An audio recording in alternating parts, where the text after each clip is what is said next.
Zest Money EMI for everyone, player of the day. The Australians had a hard time picking this one because Jason Behrendorff's inspired return to the side, Mitchell Stark's ball of the tournament, you'd think.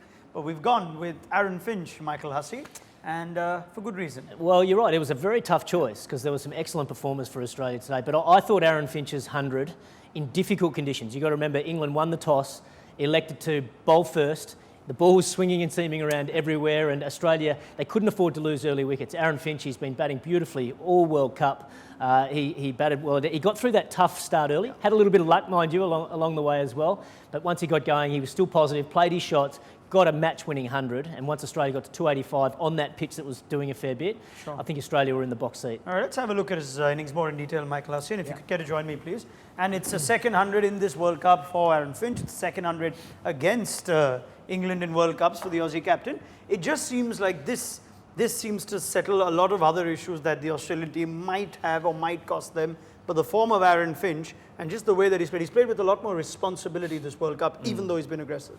Yeah, well, you can see when he hits through cover there, that 21 runs through there, he's a very strong man through cover there. But what I really like about Aaron Finch's play is when he's hitting down the ground. So you can see 17 runs there through mid-on. Now, what a lot of teams do against Aaron Finch, they like to attack the stumps, looking for LBW and bowled. So when he's playing straight down the ground towards mid-on, that's when he's at his best.